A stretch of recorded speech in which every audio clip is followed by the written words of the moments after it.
Kita bersatu di dalam doa. Terima kasih Tuhan, Engkau masih memberikan kesempatan kepada kami untuk mendengarkan firman-Mu. Biarlah Tuhan firman-Mu yang menuntun kami di perjalanan kehidupan kami pada satu hari ini.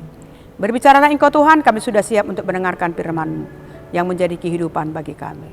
Dalam nama Tuhan Yesus Kristus kami berdoa dan mengucap syukur. Amin. Bapak, Ibu, Saudara-saudari dimanapun berada, firman Tuhan yang menjadi renungan untuk kita pada pagi hari ini, Rabu 27 Mei 2026, tertulis dalam kitab 3 Yohanes pasal 1 ayat 11. 3 Yohanes pasal 1 ayat 11. Saudaraku yang kekasih, janganlah meniru yang jahat, melainkan yang baik. Barang siapa berbuat baik, ia berasal dari Allah. Tetapi barang siapa berbuat jahat, ia tidak pernah melihat Allah. Hidup dipimpin dalam kebenaran. Firman Tuhan ini mendorong kita sebagai orang yang percaya, yang sudah diselamatkan oleh Tuhan Yesus Kristus, untuk hidup dalam kebenaran yang diajarkan oleh Yesus Kristus.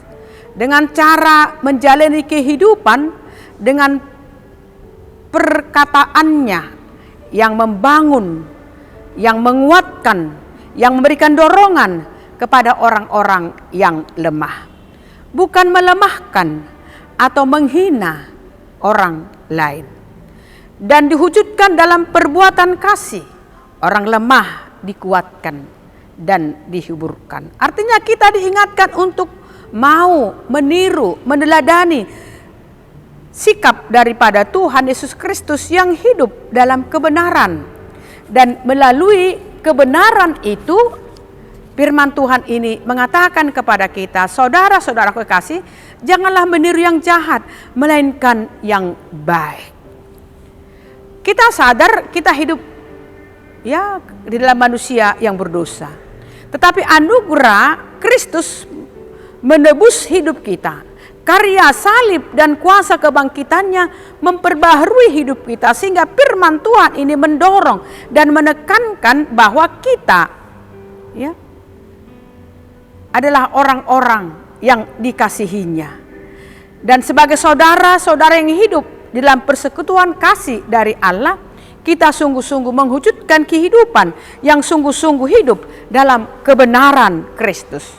Dengan hidup di dalam terang dan mengikuti teladan Yesus Kristus. Tetapi ketika kita hidup dalam kejahatan, kegelapan, mereka tidak akan, ya dikatakan, tidak akan bisa melihat Allah. Bagaimana kita bisa melihat Allah? yaitu lewat perbuatan hidup kita, lewat perkataan kita, lewat sikap kita. Perbuatan kita, hidup dalam kebenaran.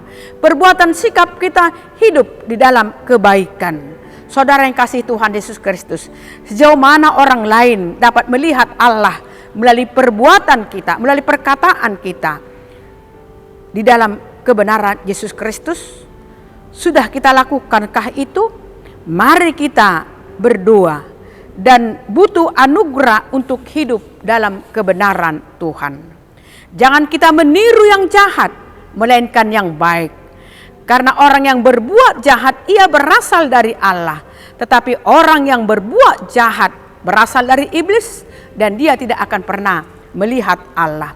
Ketika dunia tidak mengenal dan tidak melihat Allah, mereka bisa melihat Allah lewat terang kebenaran, lewat perbuatan baik yang kita hidupi, yaitu kebenaran daripada ajaran Kristus. Sehingga mereka bisa melihat cahaya Injil Kristus, kemuliaan Kristus melalui sikap pribadi kita lepas pribadi. Oleh sebab itu, mari kita tunjukkan kemuliaan Allah melalui sikap hidup kita sehari-hari.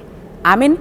Terima kasih Tuhan buat sapaan firman-Mu yang mengingatkan kami supaya kami hidup di dalam kebenaran, hidup di dalam kebaikan.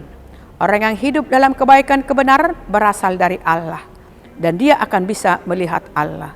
Tetapi orang-orang yang hidup dalam kejahatan itu berasal dari iblis, dan ia tidak akan bisa melihat Allah. Terima kasih Tuhan. Kami bisa melihat kehadiran-Mu Tuhan melalui perbuatan kami, melalui sikap kami yang hidup dalam kebenaran dan hidup dalam kasih. Kami serahkan hidup dan kehidupan kami Tuhan sepanjang satu hari ini. Kemanapun kami melangkah, Engkau lindungi kami Tuhan. Engkau jauhkan kami dari segala mara bahaya. Engkau terangi hati dan pikiran kami. Engkau terangi iman percaya kami, supaya kami jangan jatuh ke dalam dosa. Engkau berkati jemaat-Mu sedang berduka cita. Engkau berikan penghiburan. Orang yang lemah Engkau kuatkan. Orang yang sakit Tuhan Engkau sembuhkan. Engkau berikan hikmat kebijaksanaan kepada anak-anak kami, kepada orang tua dalam pekerjaannya. Kau berikan hikmat dan kebijaksanaan kepada mereka. Kau berikan juga hikmat kebijaksanaan kepada seluruh hamba-hamba-Mu Tuhan yang melayani Engkau di tengah-tengah gereja-Mu.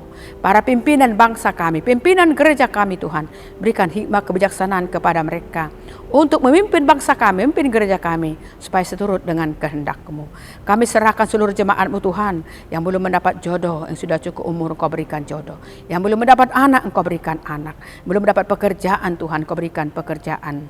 Terima kasih Tuhan. Ampuni kami segala dosa dan kesalahan kami. Dalam nama Tuhan Yesus Kristus kami berdoa dan mengucap syukur.